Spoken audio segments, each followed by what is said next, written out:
Hi, I'm Ellery Krieger, well, J.E. Krieger, sorry, with my initials, author of the Magic Paintbrush,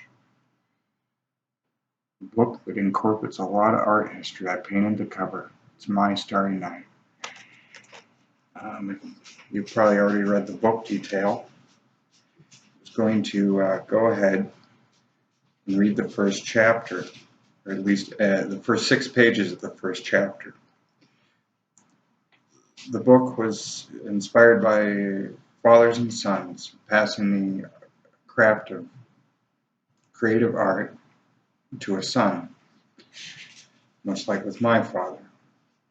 So, here we go. First chapter, The Man Inside the Painting.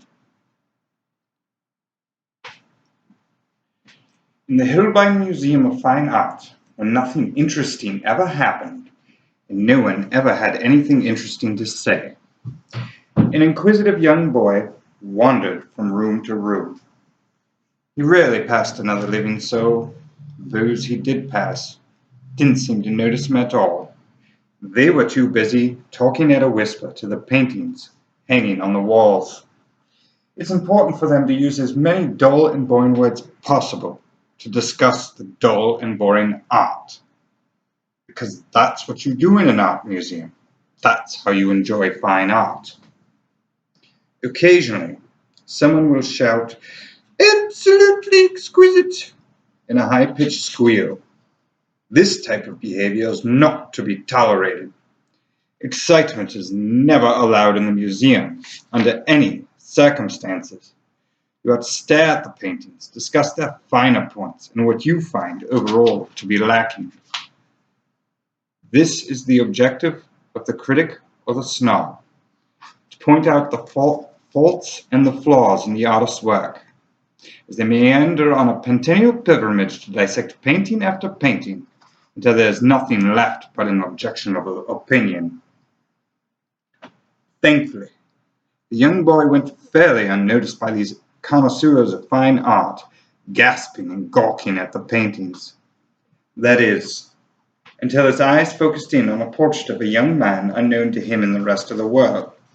Certainly, there were paintings far more impressive in the museum, ones with a little more panache and ambiance and other big and confusing words to go with them.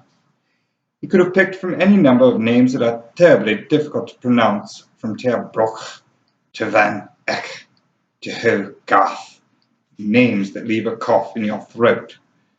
This painting, however, did something unusual. It spoke to him and not the other way around, yet it had no signature tied to the work. Therefore, there was no reason to spend a great length of time discussing the finer points attributed to some forgotten artistic ghost of the past. The young boy must have spent over an hour quietly enjoying the painting, as one should do when a stranger, well educated in fine art and the works housed in the museum, brushed up against his shoulder. The young boy stood back to allow the stranger to pass. The stranger, however, felt he should inform the youth where the valued, treasured works of art are kept. The paintings in this room are just portraits of old men and the art they produced. Why don't you get downstairs, kid, and take in a modern art exhibit? The stranger gruffly said, holding on to his broom. Oh no, I like it up here. They keep the best stuff on the second floor.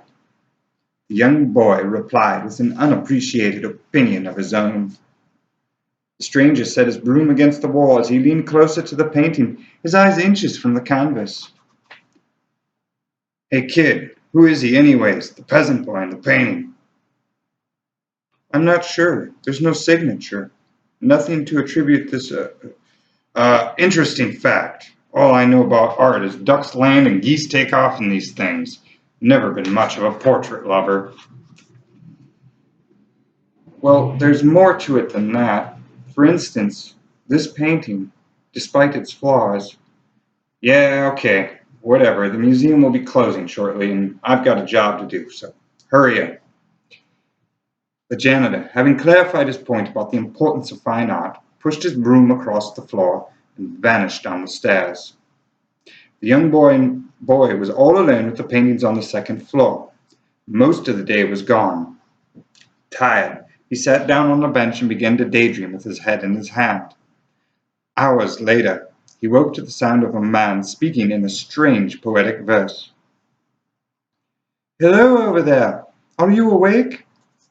The young boy got up and looked around the empty room. He thought at first he was still dreaming, but then he heard the strange voice again. "I can't see you with the view I have of this room." "Who's there?"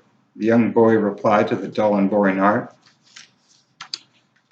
"Ah, yes. It appears this old soul has finally grabbed your attention. I couldn't help but notice you earlier, wandering around this room in one great big circle with your hands resting behind you. Well, you see, I like art and, hey, you talk kind of funny. And so do you.